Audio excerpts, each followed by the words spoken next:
know he's always watching you. The all-seeing, all-hearing, he knows all that we do. On no soul does he place a burden greater than he can bear. So just keep your faith in him and give him thanks and praise.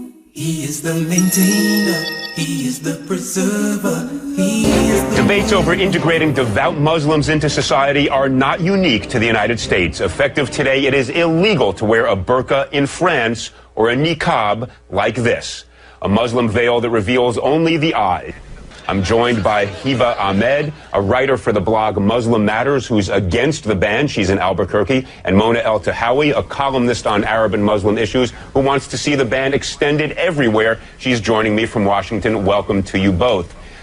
Let me begin, if I might, by quoting President Sarkozy of France in his justification for the law. It's kind of a remarkable statement. He says, and I quote, this is the President of France, "The burqa is not a religious symbol. It's a sign of enslavement, of debaseness. I want to say this solemnly. The burqa will not be welcome on the territory of the French Republic. We cannot accept in our country women imprisoned behind a mask, deprived of all social life, of their identity." So, Mona, let me start with you. You want to extend this ban across the world. Do you agree with President Sarkozy that merely because somebody wants to dress like this, they choose to dress like this, they shouldn't be permitted to do so? You know, Elliot, I detest Nicolas Sarkozy. I consider him right-wing and racist, but I also detest the niqab and I detest the face veil. And I say this as a Muslim woman. I think it represents an ideology that does not believe in Muslim women's rights to do anything but choose to cover her face. And I find that I believe that the niqab dangerously equates piety with the disappearance of women. And so I support banning it everywhere because it's not in the Quran, it's not an obligation for a Muslim woman to cover her face. And my talk with you now, with you seeing my face, is going to be very different than if I was sitting here with my face covered. I believe the human face is central to communication. Okay, Mona, the only thing I would observe, and I want to give Hiba a chance to jump in, of course, but I heard you use the singular personal pronoun I many times, and that I have no doubt you believe that, but why should your beliefs ban other people from wearing what they want to wear? That's what I don't get. Hiba, explain to me why you think the ban is a bad idea. I think that it's a bad idea because I think it's yet another example of men telling women how to dress, how to live their life. It's another way to try to control women, and to take it to a government level and to try to legislate the way that a woman dresses is not just wrong and against human rights, but it really violates the whole basis that the democracy and democratic countries are based on. This is a free choice. This is something that I choose to wear. I disagree that it's some right-wing ideology. It is something that is permitted in Islam. I have a master's degree in mechanical engineering, and I am free to do whatever I want, and this is a choice that I want to make. And just because somebody doesn't accept my interpretation of Islam or personally like it, doesn't mean that we can use laws to violate people's freedom of expression and freedom of religion. But let me just ask you this. When you go to the airport, you understand there are going to be obligations. They're going to have to check you for security like they check all the rest. When you get a driver's license, do they take a picture with or without your veil on? Absolutely. I want everyone to know that as a Muslim woman, as a Muslim in America, I am just as concerned about safety and security as everybody else, and I have no problem whatsoever accommodating any security issues that come about when I enter a bank, when I go to the airport, when I go to the DMV. I show my face, and actually in Islam, we are required to show our identity when we're in a court system giving testimony. This is absolutely something that is essential for the security and identification of people, but that doesn't mean that I should be banned completely from what I choose to do. Okay, Mona, let me jump in here. There are lots of types of dress that I look at and I don't like them. I think they're degrading. I think they're oppressive. Lots of things I see teenagers wearing that, I'm now viewed as old-fashioned by a lot of, my kids perhaps. I don't go around saying we should pass a law banning it. Isn't that fundamentally violative of the First Amendment? What possible reason can there be legally to say to somebody, you can't dress the way you want to dress? Actually, Elliot, the government does tell people how they can and can't dress all the time. You cannot walk outside naked. There are many states here in the US where 3 or more people cannot be together in public with wearing a face mask. So the government actually does legislate over our wardrobe, but no, everybody conveniently forgets that. I would like to ask Heba, you know, once I'm done talking, if she works, because we've been on media shows together where we've been on opposite ends of this argument. And I know from what she said before that once she started covering her face, she stopped working. So my argument is, and this is not just about I understand what the point that you were making earlier, Elliot. Feminist groups, many women's rights groups have made the point that what the niqab does in a society, especially for Muslim women, is that it creates a spectrum where that is the pinnacle of piety and that is the good Muslim woman. And so of course it affects me. In France, where this ban is going in effect, Muslim women's rights groups there support it because they find that Muslim women who live in the French housing projects have been put under tremendous pressure by the Muslim right wing to give into the niqab, and when they speak out they are told, it's basically they become these political pawns. Yeah, that's why I said I oppose Sarkozy, but I oppose this on women, because what choice do women have besides covering their face? This ideology doesn't recognize Muslim women's rights. Mona, I just have to push you on one thing here. There are certain prohibitions on the way people dress, or you mentioned nudity, that don't dress, that are in fact imposed upon us by law, but none of them that I'm aware of relates to a specific religion and says if you are a devout member of a religion, you cannot dress in a way that is you are obligated to practice your religion, your choice of faith. Can you think of any example like that? Because I can think of 1,000 other laws, if this were upheld, that suddenly we would limit all sorts of things that people do for their religious beliefs because we don't agree with it. Wouldn't that be a very dangerous thing to do? See, this is I think where these right-wing interpretations of religion get a free pass, because everybody says, well, it's my religious obligation, it's my religious right to do this. Let's look really at what we're talking about here. We're talking about the disappearance of women justified in the name of them becoming closer to God. So the closer you want to become to God, the less of you, the more you disappear. This Mona, I don't feel that I have disappeared at all. Well, one at a time. We disagree. Guys, one at a time. Habib, Heba, jump in. Tell us, has anybody forced you to do this? Is this something you're doing of your own free will?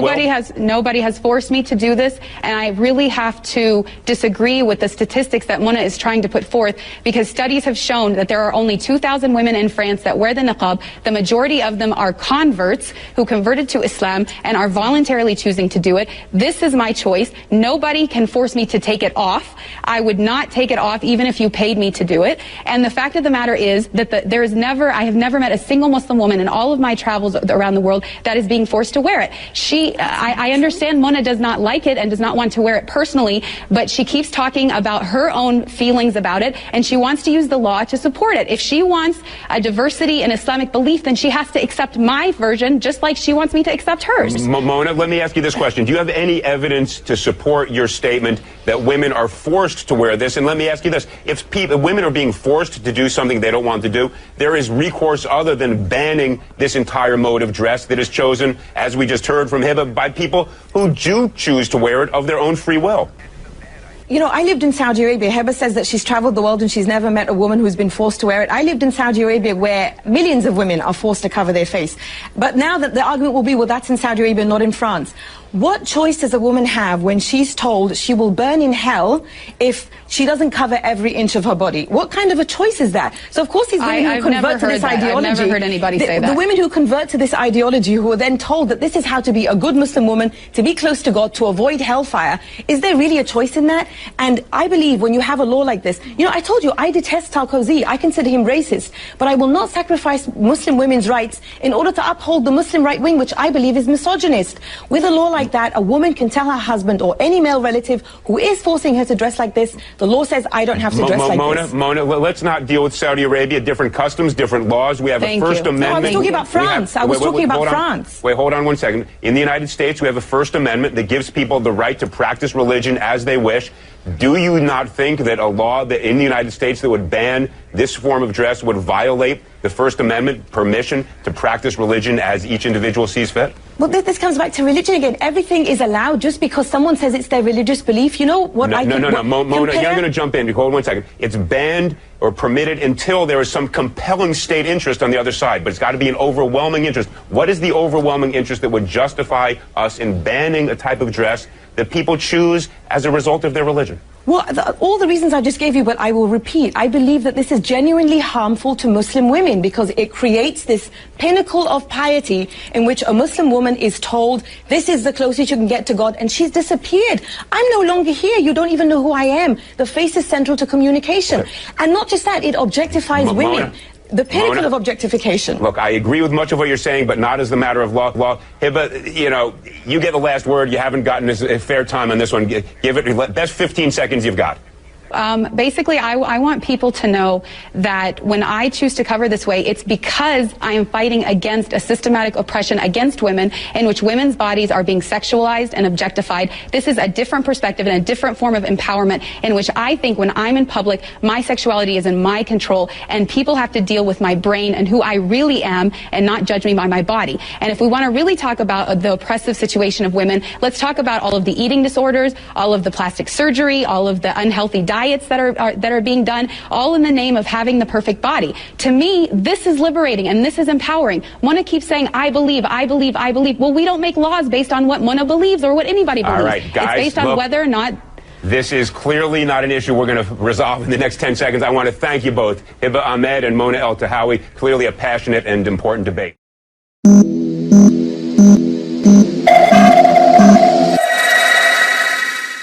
وبعد فترة قصيرة البوليس الأمريكي يلقي القبض على منى الطحاوي ويجعلها أضحوكة للجميع.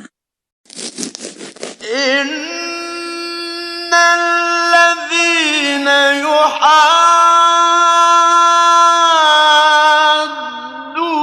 الله ورسوله أولئك في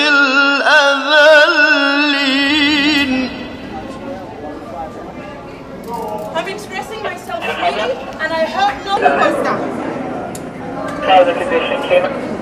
If you're on Twitter, tweet that Mona El-Tahawi was arrested. MONAELTAHAWI.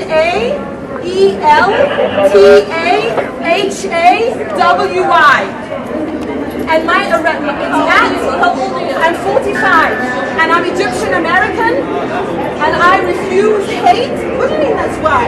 And I will continue to non-violently protest hate, and that is hate and racism. This is what happens in America when you non-violently protest.